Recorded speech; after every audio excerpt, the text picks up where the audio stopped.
He also had investments in a medical supply company. This is a great opportunity for Peter, but Roseanne was not as thrilled.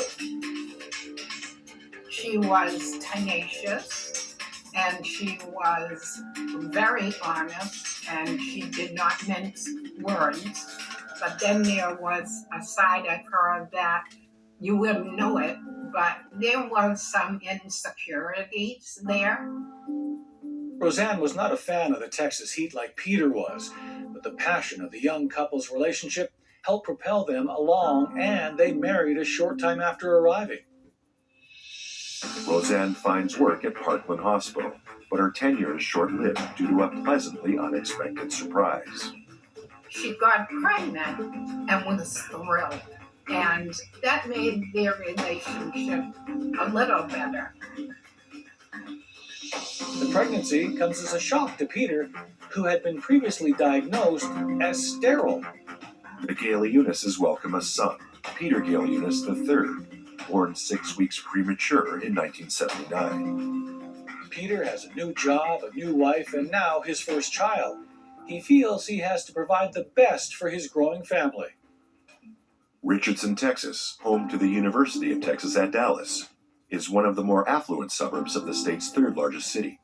Only 13 miles from the Dallas city center, it's the ideal place for the successful couple to build a home for their growing family.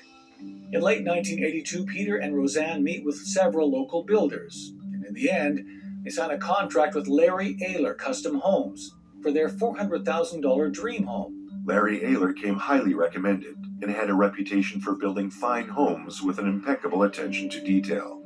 Larry supervised the design and construction, while his wife Joy Ayler took care of the interior decorating.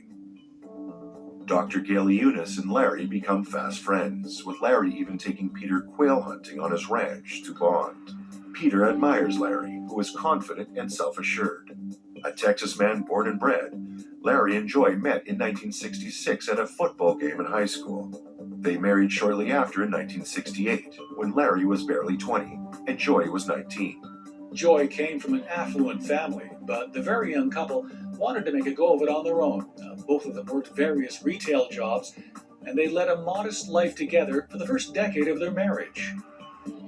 Before becoming a dedicated home builder, Larry worked as a framing carpenter and took drafting classes. Joy's father wanted to help out, so the couple accepted funds to help Larry launch a custom home building business. Over the next several years, Larry gains a reputation as an honest businessman who delivers a quality product. Larry and Joy made a lot of money, and they liked to flaunt it. Joy drove a Porsche, Larry had a Jaguar, a motorcycle, and all the toys. The Aylers also owned a ranch in nearby Kaufman County. But outward appearance is one thing. Below the surface, there were troubles in the marriage. In contrast to his business reputation, Larry has a different side to his personality, one of being controlling and having a temper. Joy confides to a friend in the early 80s that she discovers Larry is having a series of affairs, but Joy was accustomed to and enjoyed having the finer things in life, so she toughs it out, and the couple stays together. Larry and his construction crew break ground on the Galeunis' new home in January of 1983. But in an odd change of events, Roseanne abruptly moves out with her son 4 months later, leaving Peter stunned, trying to piece together what's left of his life. Dr. Galeunis was devastated and confides in his new friend, Larry Ayler, asking if he thinks it's possible Roseanne could be having an affair. Larry responds to Peter, "No way," and continues, "She's not that kind of person." Desperate for answers, Dr. Galeunis hires a private investigator to look into his estranged wife's activities. The PI uncovers Roseanne has indeed been cheating on her husband, perhaps using the rental house as a little love nest. The investigator reveals to Peter that the man Roseanne is cheating with is none other than the person the couple contracted to build their home, and Peter's new friend, Larry Ayler. Peter goes to confront her and try whatever it takes to fix their broken marriage, but Roseanne isn't interested. Roseanne and Larry's affair was exposed, and they can no longer deny it to their spouses. The Galiunas and the Ehlers filed for divorce 4 days apart from each other. Both cases were set to be heard in court on the same day in October of 1983. And I think he was afraid of what the divorce would do if he'd get to see his son, if she'd bring him back home. October 4th, 1983. Roseanne answers a knock at her door. There were no signs of forced entry, no broken windows, no jimmied locks. Whoever showed up that day, Roseanne let them in. Got the breakup of 2 marriages and 4 people connected by the infidelity of 2 individuals. That creates a whole lot of animosity.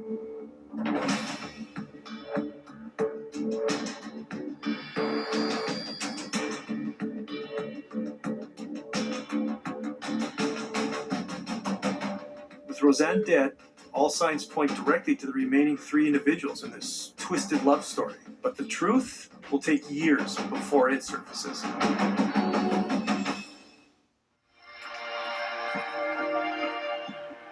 What made me choose SNHU was that it was completely online and it was affordable. Searching for your future? Go to snhu.edu. Hello, I'm Veronica. My name is Darvin. I'm Courtney, I'm Jackie. and we switched to Consumer Cellular. My previous provider is terrible. Surprise, we changed your rate. We wouldn't get to talk to a person. And then all of a sudden it disconnects. Now with Consumer Cellular, no problems. Better customer service. They tell me exactly what I'm paying and why I'm paying for it. It's within $1 of being half of my old bill. With Verizon, I was paying about $150 a month. With Consumer Cellular, I'm paying about half that. Okay, this is doable. This is affordable. I'm getting the exact same coverage for half the price. That's a beautiful thing. Done deal. I got to keep my phone. I got to keep my number. Switching over took about 20 minutes. That's it. It's month to month, very simple. It's been amazing. I was now a Consumer Cellular customer. And I've been bragging to my friends about it too. Call 800-456-2541 to switch and save up to half with Consumer Cellular. Plus, for a limited time, new customers get their second month free.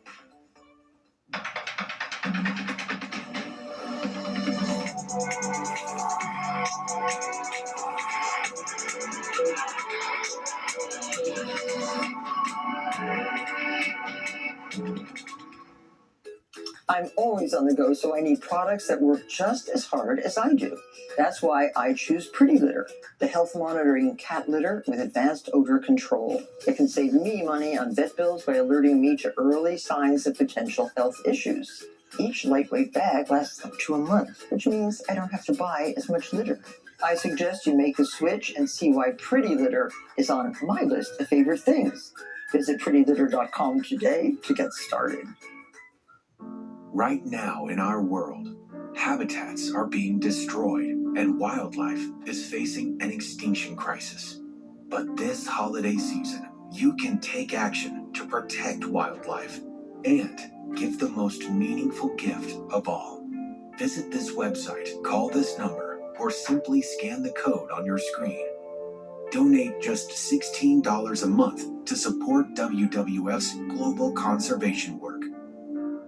You'll get this free holiday kit, including this wildlife calendar, a tote bag, and this adorable plush polar bear.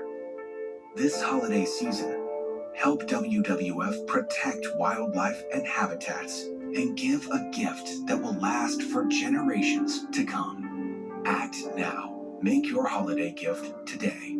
Go online, call, or scan right now.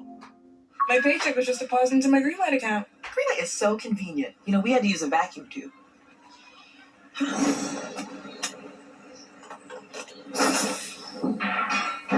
Where is it going? Bring your family into the financial future.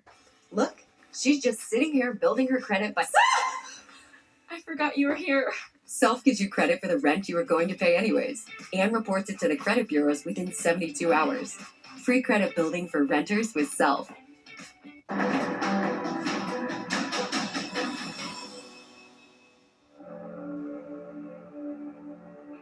Inside this small home on the afternoon of October 4th, 1983, Roseanne Galiunas is bound, gagged, sexually assaulted, shot twice, and left for dead. Roseanne is rushed to hospital as she clings to life. Roseanne was unconscious and thereby unable to provide any statement to police. Morris McGowan is the lead investigator assigned to the case. He's quickly advised the only witness at the scene was Roseanne's 4-year-old son, Peter. He was not able to provide much useful information. There were no signs of forced entry anywhere on the house. No broken windows or locks. There's no evidence of a struggle inside the house. Everything was in order. Analysis of the scene did not reveal much to go on until McGowan got to Roseanne's bedroom. Roseanne's body had been removed at this time in order to try and save her life, but the scene still speaks to McGowan. She was sprawled out and had all 4 limbs tied to the corners of her 4-poster bed. Roseanne had tissue shoved into her throat, perhaps to keep her quiet, as it was in this position that the perpetrator attempted to rape Roseanne and failed. The killer then strangled the victim with a pair of her own pantyhose. She must have struggled and managed to get a hand free. Roseanne fought back. That's when the killer shoots her twice in the back of the head. A pillow was placed over her head before she was shot. This would muffle the sound of the gun going off. No one heard her scream. No one heard the shots. Everything is taken into evidence, but there's nothing recovered from the scene that points to any specific suspect. This is 1983. DNA profiling is still several years from becoming a valuable crime-solving tool. With no solid leads or viable suspects, Detective McGowan continues his investigation by talking to Roseanne's estranged husband, Dr. Peter Galeunis. Peter agrees to make a statement, but insists that he have a lawyer present. This is not the usual thing you would see from a husband whose wife was just brutally attacked, unless perhaps you have something to hide. According to his statement to police, Dr. Galeunis was at work at the time of the murder. He claims to have been talking to his mother on the phone when another call came through on the line. Dr. Galeunis contends that the second call was from his 4-year-old son, Peter Jr. His mother had taught the smart boy to be able to use the phone to dial his father at work in case of an emergency. The doctor claimed that young Peter said to him, "Dad, Mom's sick. She won't wake up." The story goes that Peter Sr. called 911 first instead of coming, and that's what bothered me. That little kid was there all by himself with my friend holding on to life, and that creepy guy, thank God, was gone. And when Peter arrived, the police were there, and they found a pulse on her. Dr. Galeunis also insisted on taking a polygraph test. Polygraph examinations are not legally binding, but they are an effective tool for law enforcement to gauge a suspect's relative guilt or innocence regarding specific criminal activity. Dr. Galeunis undergoes an extensive examination and questioning, but in the end, he passed the test. Upon being cleared, Dr. Galeunis immediately points his finger at who he believes is responsible. He informs the investigators that Roseanne was having an affair and perhaps they should look at her lover, Larry Ayler. Larry admitted to the affair, but denied any involvement with the attack on Roseanne, instead trying to throw suspicion back on Dr. Galeunis. But as we know, the doctor was already cleared and released. Joy Ayler, who had come to the station with her husband, volunteered to sit for questioning and be examined by polygraph. Both Mr. and Mrs. Ayler passed their polygraphs. With physical evidence, but no suspects to tie them to, no apparent motive for the crime, and the prime suspects having been cleared, investigators really had their work cut out in solving this case. The injuries from the assault and the 2 gunshots to her head were too much for Roseanne to come back from, and EEG showed no signs of any brain activity. After 2 days, Roseanne Galeunis is taken off life support. She dies a short time later. And just like that, Roseanne Galeunis' case changes from violent assault to a murder. The dentist will be right in. Hey, I heard you're retiring soon. You excited? Yeah, Doc, but there's so much to consider. Medicare, finances. Oh, and I lose my dental insurance. You can get your own from Physicians Mutual. Easiest decision ever. It's real dental insurance that's real affordable. Well, I think my work here is done. Wait, what? Hey, I heard you're retiring soon. You excited? Affordable dental insurance from Physicians Mutual Insurance Company. One of the easiest retirement decisions you can make. For a free information kit, call now. This dental insurance helps cover over 400 procedures. Everything from cleanings and fillings to crowns and dentures. See any dentist you want with no deductibles and no annual maximum. Well, I think my work here is done. Wait, what? To get your free information kit with all the details, call now or visit sendinfokit.com. Physicians Mutual, Physicians Mutual. Are you 50 or over? Let's take a ride and talk with some folks about the AARP Auto Insurance Program from the Hartford. So, pal, how did it feel to turn 50? I feel great. My family threw me a party. We celebrated. Well, I hope you celebrated by switching to the Hartford. Then you know that the Buck's got your back. The Buck? The Hartford Buck. With the Hartford, you get great savings and exclusive benefits. Wow. Is that for people over 50? Yep. That means me now. That means you, man. That's what you're driving with. AARP members 50 and over get rewarded with benefits like accident forgiveness, which means if you get in an accident, the Hartford has your back. That sounds great. And your deductible, James, decreases every year you're accident-free with disappearing deductible. Are you kidding me? I'm not kidding. I mean, my head just exploded. That's for me. Sign me up. To get your free quote, call the Hartford today at 1-800-351-4287. You could save hundreds of dollars. Then you gotta strike me as a smart shopper. I think I am. Yeah? At least I try to be a smart shopper. So you like to save. Oh gosh, who doesn't like to save? Well, switching to the Hartford can save you hundreds. AARP members who switched to the Hartford saved an average of $577. That's quite a savings. 96% of customers recommend the Hartford to friends and family. I think I'll do just the same. I can count on it? Oh, you can count on it. Join the millions of drivers 50 and over who switched to the AARP Auto Insurance Program from the Hartford. Not an AARP member? The Hartford can help you join in minutes. To get your free no-obligation quote and see how much you could save, call the Hartford at 1-800-351-4287, 1-800-351-4287, or visit trusthartford.com. The Buck's got your back. Coming up next on True Crime Network.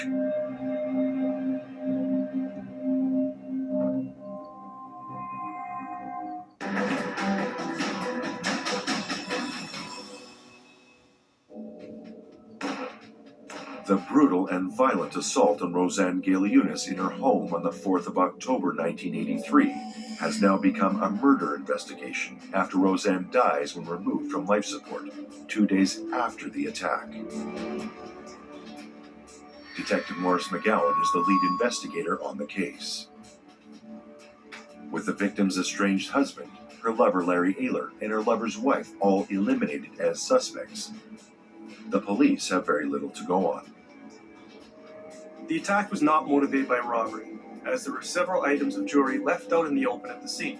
Based on the sexual assault that the victim suffered, police focus on that being the perpetrator's prime motivation.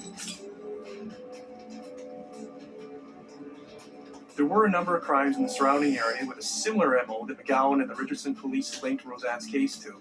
But this, quote, serial killer never left any incriminating evidence at any of the other crime scenes.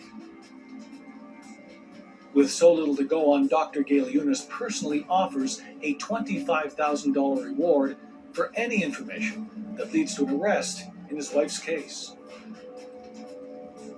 The doctor hopes that this will help motivate anyone who knows anything to come forward.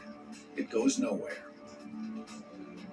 Roseanne Galeunis is laid to rest, and while the investigation into her murder continues, there is not much hope for swift justice. Very soon after Roseanne is buried, Larry and Joy Ayler reconcile their relationship. And life went on for a time, with no new leads or developments in the murder of Roseanne Galeunis. At this point, it's been 2.5 years with no new leads, no breaks in the case. Dr. Galeuna says that young Peter never talks about his mother. And 2 years after the murder, Larry Ayler oddly talks openly and often about his past relationship with Roseanne in front of his wife, Joy. Joy tolerates it for a time, then Larry does something that Joy can never ever forgive him for. Larry began having an affair again. One of them is with Joy's younger sister, Liz, his wife's sister. Less than 3 years since Roseanne's murder, Joy files for yet another divorce from Larry Ayler. But again, their lawyers file for a motion to dismiss the case about 6 months later.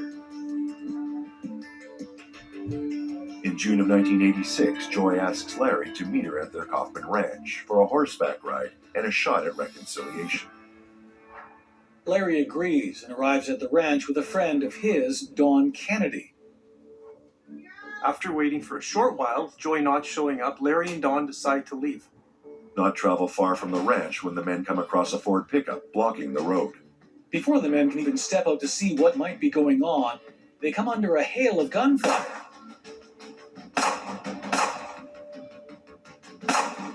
Larry tears out of there and miraculously escapes unharmed.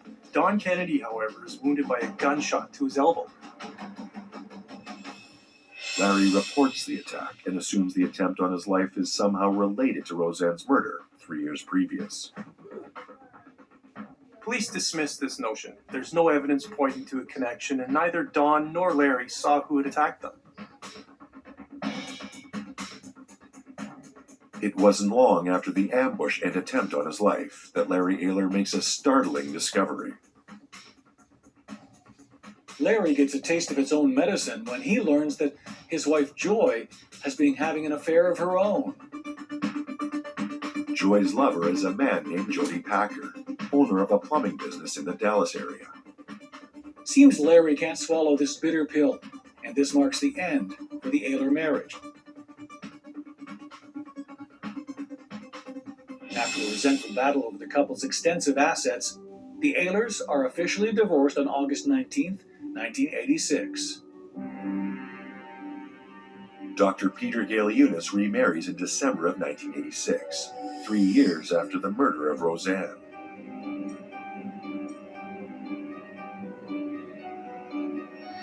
Larry Ayler remarries in January of 1988, less than 2 years after his divorce from Joy. In the spring of 1988, a startling revelation revives the investigation into the murder of Roseanne Galeunis, when Joy's older sister Carol makes a statement to police. To this point, there's never been any incriminating evidence in the murder case of Roseanne Galeunis. But when Carol walks into the Richardson Police Department, that case is cracked wide open. Anyone home? And here, Aunt Jean. How's it going, honey? There's a lot to take care of. More sympathy cards. Your mom was well loved. I hope you know how grateful she was to have you. I know. Speaking of grateful, what is it? It's a check from United of Omaha Life Insurance Company. Mom's life insurance. Life insurance? So soon? Just like they said. My sister, always looking out for her family. I can still hear her. I don't want my bills to be your problem. This check will help a lot. If you're age 45 to 85, you can't be turned down for up to $25,000 in life insurance from United of Omaha. Policies start at just $6.38 a month, and benefits could be paid in as little as 24 hours. How did she qualify? You know, with her health issues. With these policies, health issues don't matter. She was so relieved. Policies are available with no health questions, no medical exam, no blood tests. I just assumed life insurance would be way over my budget. No one kept a tighter budget than Mom. If she can manage the rates, you can too. But did her rates go up every year? Nope. There's a rate lock built into the policy. Policies start at just $6.38 a month. Your rate is locked in for life. The cost of a funeral can be $9,000 or more. With one call, you can give your loved ones the protection they need to help pay these costs. And unlike some policies, benefits are payable from the first day. Mom just felt better knowing we'd have help, and I couldn't be more grateful. You should call United of Omaha. I guess I'll never stop learning from my big sister. Don't put off life insurance. Call United of Omaha today. Call 800-951-6921. You can't be turned down. Call today to lock in your rates. 800-951-6921. That's 800-951-6921. You know, there's this thing called age, and it sucks. If you're over 50, imagine you could turn back the clock on your stiff, achy joints by years. Introducing InstaFlex Advanced. On tour, I can't let sore joints hold me up, so I use InstaFlex Advance. It's restored my joints without just temporarily masking my symptoms. When you can find a product that can take that away to the point that you can live your life again, that is a miracle to me. Get a complimentary sample of InstaFlex Advanced just by texting SECRET to 369-369. InstaFlex Advanced targets the root cause of joint soreness and stiffness with a unique combination of 5 key natural ingredients found nowhere else. Key ingredients backed by 5 clinical studies. I deliver mail, walking 2 to 3 miles a day, up and down hills, stairs. It was killing my knees. I found out about InstaFlex on television, so I tried it, and within 5 days, my knees felt better. I had trouble with my shoulders, elbows, and knees. InstaFlex has turned back the clock a full decade for me. InstaFlex Advanced is the #1 selling joint branded GNC, but you can only get your complimentary sample by texting SECRET to 369-369. Plus, text now, and we'll include a tube of InstaFlex pain cream absolutely free. My knees feel better, my elbows feel better, my shoulders feel better. You can't beat that. I got that spring right back in my step again. I would recommend this product to anyone with joint discomfort in your knees. It will change your life. It did for me. InstaFlex Advance is so powerful, I had better knees in just 1 week. You gotta try it. InstaFlex Advanced is the #1 selling joint branded GNC, but you can only get your complimentary sample by texting SECRET to 369-369. Plus, text now, and we'll include a tube of InstaFlex pain cream for fast-acting relief in the pain of arthritis, backaches, and sore muscles absolutely free.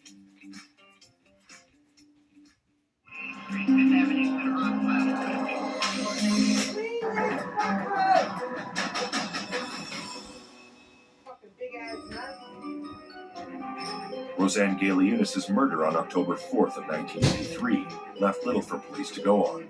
With the prime suspects cleared and all leads exhausted, the investigation stalls.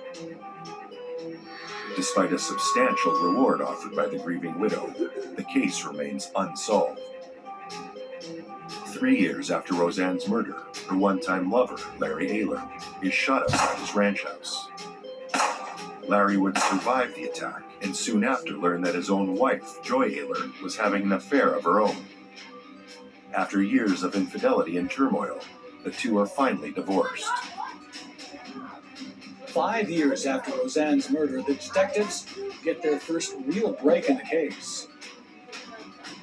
Carol is Joy Ayler's older sister by 2 years, and she was the black sheep in the family. Carol Davis was diagnosed with mental illness in the late 70s, although the clinical designation is not known. Now, she did receive treatment at the Baylor Hospital Psychiatric Unit in 1979 and continued to receive outpatient treatment through 1981. After Carol stopped receiving treatment, she had a few incidents with police when her own parents would call them to report disturbances at their house. Despite these troubles, Henry and Frances Davis took in Carol's infant daughter, Michelle, and raised the girl as their own. The Davises also gave Carol financial support of $2,500 every 2 weeks until Henry Davis suffered a stroke in 1987, and the payments ceased. And that brings us to May of 1988. The cash reward Dr. Galeunis had put out for information about his wife's murder has yet to be claimed. $25,000 is a lot of motivation to talk. The information Detective McGowan receives from Carol is complicated, and there's a lot of players involved. Carol alleged that a man named William Garland, a local pest exterminator, was hired to find someone to kill Roseanne Galeunis in 1983. He's given $5,000. Garland in turn pays an undisclosed amount to an auto mechanic named Brian Lee Kriefel to find someone to carry out the murder. Kriefel then hires on-again, off-again car salesman George Anderson Hopper to do the job of killing Roseanne Galiunas. For this, Hopper receives $1,500. It hadn't come out yet about all the people who were paid to go and harm her. And there's a list. Kept handing down the job until that nut job took it for, I think, what did he get, $1,500 It's a startling accusation. Roseanne's killer was not her estranged husband, Dr. Peter Galiunas, nor was it her lover at the time, Larry Ayler, but rather some random man hired by another random man. This is the break the cops have been waiting for. Carol, albeit motivated by the reward money rather than the truth, has given McGowan the tip he needed. But Carol's song does not end there. She keeps singing. Carol alleges that William Garland was also hired to arrange for the killing of Larry Ayler in the summer of 1986. Of course, that attack failed and Larry lived. Carol was pointing a lot of fingers here, but Detective McGowan had only one question. Who was at the top? Who was the mastermind behind the whole thing? Who hired Garland to kill Roseanne and try to kill Larry? Carol implicates the person behind all the death and drama as her own sister, Joy Ayler. And I really knew nothing about Joy except the fact that Roseanne thought she was crazy. At the time of Roseanne's murder, Joy was married to Roseanne's lover, Larry Ayler. In order to make an arrest, police were going to need a lot more. Carol gave McGowan exactly what he wanted to hear, but it's all speculation and hearsay. If Joy Ayler contracted the hit and George Anderson Hopper was the triggerman, he needed proof. McGowan needed to hear it from the one person behind all of it. He was going to need Carol to get her own sister, Joy, to confess to everything. Carol would have to wear a wire. Carol agrees and makes arrangements to meet her sister at a restaurant. According to Carol, everything went smoothly and Joy admitted to everything, but when they examined the recording, there was too much background noise for the admission to be admissible in court. Carol would have to repeat the process all over again. The next recording happens in a quiet hotel room. At this time, the admission is clear. On May 26, 1988, Joy Ayler is arrested as a suspect in the murder of Roseanne Galiunas. That same day, William Garland is also placed under arrest. Carol is also arrested in the end, charged with conspiracy to commit murder and the attack on Larry Ayler. In a bizarre final twist to Carol's saga, it's revealed she's married to William Garland and involved with him at the time of the attempt on Larry's life, making her complicit. Carol's arrest results her in being ineligible to claim the $25,000 cash reward, the one thing that had motivated her to come forward and rat on her own sister in the first place. Joy Ayler is charged with capital murder for her role in paying for the killing of Roseanne Galiunas.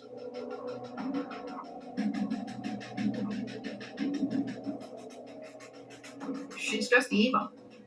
An evil person. And she took my best friend.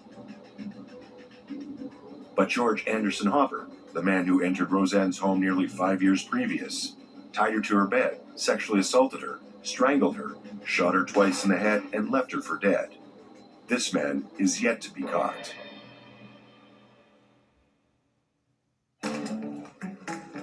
I love what I do, which is help people make the switch to consumer cellular. Like our customers, Courtney and Jackie. Anytime anybody complains about their cell phone bill, we say, you've got to check out consumer cellular. Consumer Cellular gives you access to a fast, reliable, nationwide network for up to half the cost of big wireless. My previous provider was terrible. Why are we paying this much for our cell phone bill? It's crazy, right? Dropped calls or missed calls. To me, that was just normal. We wouldn't get to talk to a person. Now with Consumer Cellular, no problems. Our reception is so much better with Consumer Cellular. It's been amazing. I just made a road trip across half the country and I did not have one dropped call. Better customer service. They tell me exactly what I'm paying and why I'm paying for it. And here's my favorite part. You can save up to half on your bill. It's within $1 of being half of my old bill. With Verizon, I was paying about $150 a month. With Consumer Cellular, I'm paying about half that. As AARP members, we get 2 lines for $55 a month. I'm getting the exact same coverage for half the price. That's a beautiful thing. Done deal. We'll set you up with the best plan for you and help you wrap things up with your old provider. It all takes about 20 minutes. Switching over took about 20 minutes. That's it. Consumer Cellular customer service reps are A1, top notch. They are so nice. You get a human being to talk to. It's month to month. Very simple. You're not locked in. I got to keep my phone. I got to keep my number. If you're thinking about switching providers, do it. If I can do it, you can. That's why I love Consumer Cellular. They've made it easy. We'd love for you to enjoy our reliable nationwide coverage and the best customer service in the business. Give us a call now and start saving up to half on what you're paying now. It only takes about 20 minutes. Call 800-918-5781 to switch and save up to half with Consumer Cellular. Plus, for a limited time, new customers get their second month free when they sign up today. I thought weight loss was all about willpower. Turns out, I just needed more options. The new Weight Watchers, with access to prescription weight loss medication, one-on-one dietitian support, and our clinically proven points program. Join now at WeightWatchers.com.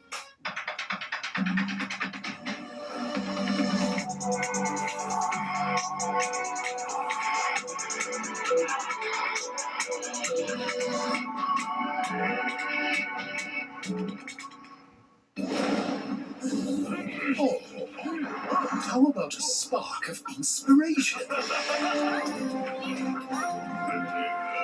Oops. Let's get this thing rolling. Ta-da! Try that on for size. Yeah. Level up in Forge of Empires. Play now for free at FOE.tv or download the app. When big city crimes hit small town America, It was so shocking. detectives try and piece together the clues. In these quaint communities, Heartland Homicide, next on True Crime Network.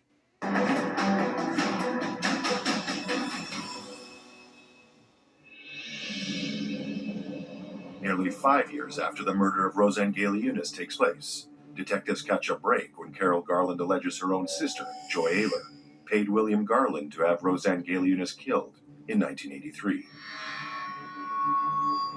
A taped confession was all Detective McGowan needed, and Carol helped him to get it. Joy Ayler was arrested for murder.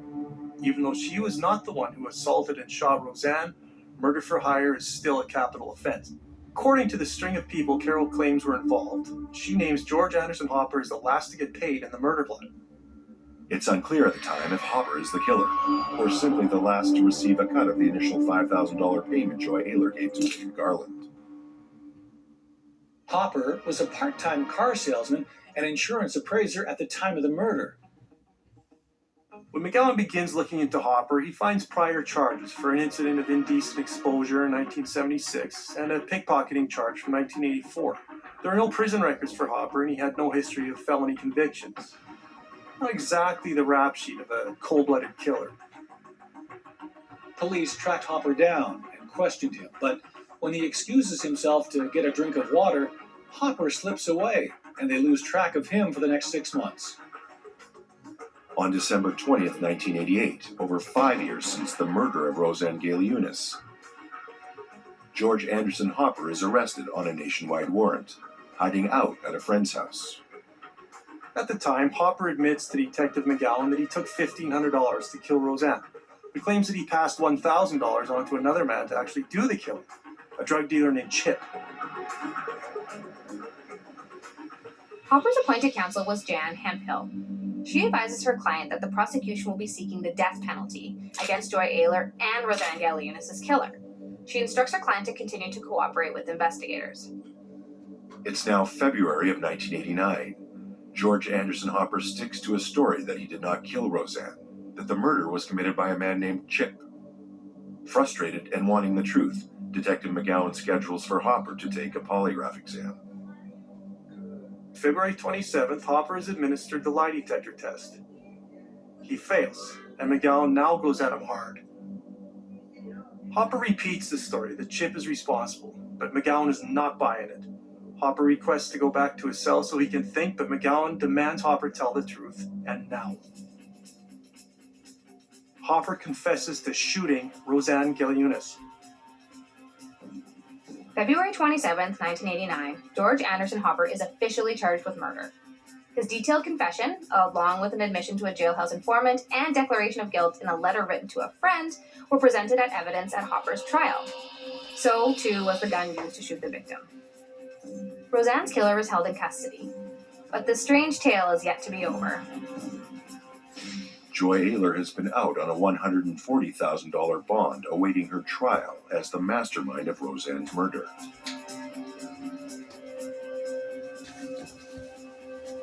It may not be a shock to learn that Joy was having an affair with her attorney, a man named Mike Wilson. And Wilson was in some trouble himself, facing felony drug charges after the DEA busted him in a hotel room with over 20 pounds of cocaine.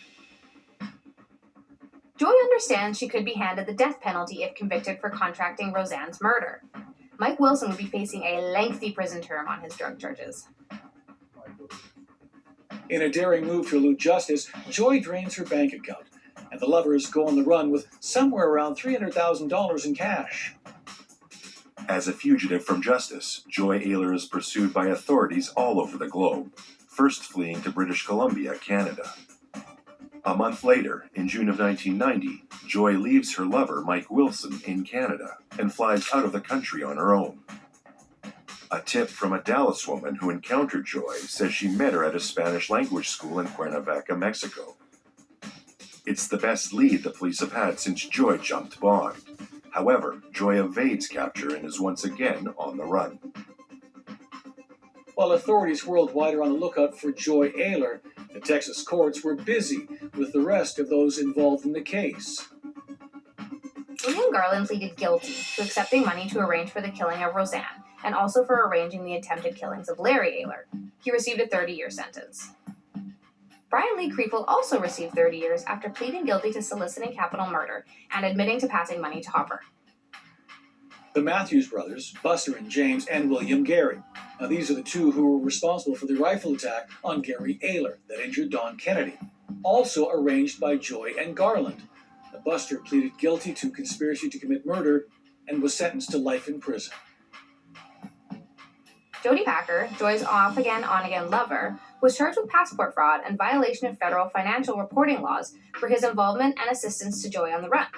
He denies the charges. Mike Wilson, Joy's attorney and lover at the time of her escape from justice, was arrested in British Columbia, Canada, a short time after Joy abandoned him. He was convicted of his drug charges and was given a 15-year prison term. Carol Garland, Joy's sister, who originally went to detectives with hopes of collecting the $25,000 reward, was herself charged with conspiracy in the attempted murder of Larry Ayler. George Anderson Hopper's trial is set to begin in January of 1992, and Joy Ayler is still free, somewhere. Saint-Paul-de-Vence is a commune in the south of France, a little west of Nice. It's here that Joy Ayler attempts to settle after fleeing Mexico authorities 6 months prior. Every time we heard something, we were like, what? And then to find out that her sister was involved with blackmail, and then her running off with her lawyer, I think I was her lawyer, and he was into drugs, and then she left him and went to France. She's traveling under a false identity, using the name of a recently deceased Dallas woman, Elizabeth Sharp. She's told people in the community that she fell in love with the region while she and her husband passed through there from Germany into the southern region of France. Her husband is traveling around Europe and the Middle East on business, and she wanted a place to relax and have a garden to tend to. The car that Joy had rented under her assumed name was located damaged on the side of a road. This led them to her villa, and she was taken to the station in Nice for questioning about the incident involving the abandoned car. The French authorities' investigation under Detective Roland Saya revealed the international warrant that had been issued for Joy Ayler. Despite her protests, fingerprints confirmed her identity as the woman fleeing justice for the murder of Roseanne de Leonis. Saya calls Detective McGowan in Texas with the good news, but that does not last long. Joy had hidden a razor blade in the waistband of her pants when the police picked her up at the villa. And knowing that she wasn't able to flee again, Joy figured she would take the easy way out, but her attempted suicide failed.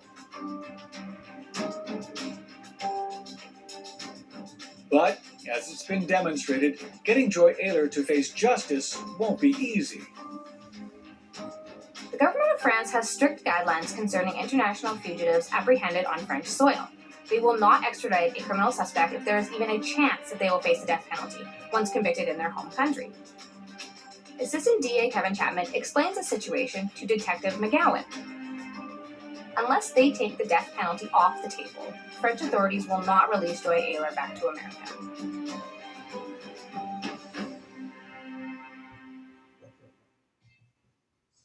Make your free TV even better with Tablo. Tablo enhances your TV antenna to give you access to more channels and lets you record your favorite shows. Switching to Tablo has really been a money saver. With Tablo, I can record something on my phone, I can pause it, I can go get a drink, come back, I can continue in the family room. Tablo is so easy to set up. Get your Tablo today at an incredible low price. Tablo. Pay once and watch forever. Order now at TabloTV.com or these popular retailers.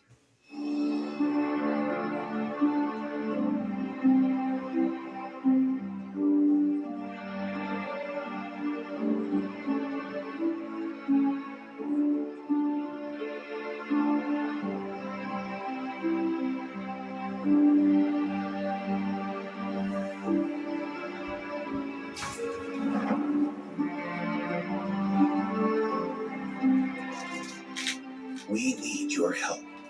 Go online, call, or scan this code to support WWF's global conservation efforts by symbolically adopting an elephant for only $16 a month. It's just 53 cents a day to protect wildlife and their habitats. Do it in the next 5 minutes, and you'll get this free adoption kit with this plush keepsake. Go online, call, or scan to help make a difference today. Hey, you folks. Matt McCoy here to talk about the AARP auto insurance program from the Hartford and why people love it so much. This is a good movie. Looks like it got a 94% thumbs up. Now, that's pretty high. Even that's less than the 96% of customers 50 and over who recommend the Hartford. In fact, 4 out of 5 AARP members who switched to the Hartford from companies like Allstate, State Farm, and Geico got a lower rate. And many of them saved hundreds on their auto insurance. Not an AARP member? Hey, not to worry. The Hartford can help you join in minutes. To start saving on your insurance today, get your free quote by calling the Hartford at 1-800-684-6093 or visit trusthartford.com. I hear this place is great. 90% of diners recommend it. That doesn't beat the 96% of customers who recommend the Hartford. You just can't beat benefits like disappearing deductible. Plus, they offer new car replacement. New car replacement? Yep, if your new car is totaled, the Hartford will pay the full replacement cost. The camera on this phone is amazing. It's only a 93% satisfaction rating, though. Still less than the Hartford. You know what else?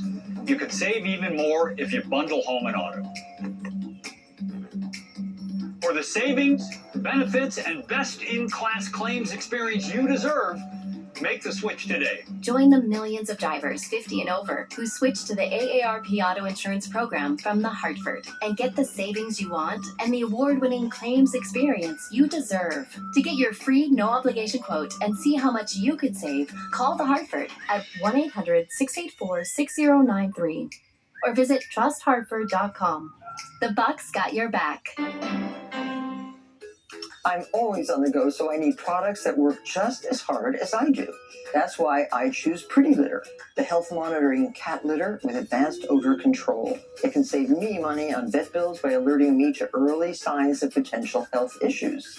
Each lightweight bag lasts up to a month, which means I don't have to buy as much litter. I suggest you make the switch and see why Pretty Litter is on my list of favorite things. Visit prettylitter.com today to get started.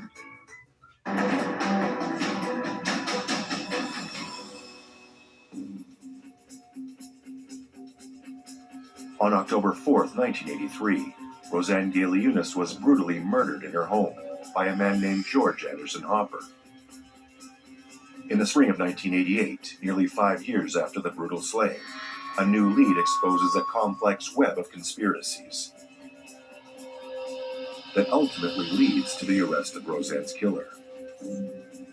The woman behind it all is Joy Ayler, motivated by the fact that the victim was having an affair with her husband at the time, Larry Ayler. Joy is caught on tape confessing to contracting the killing.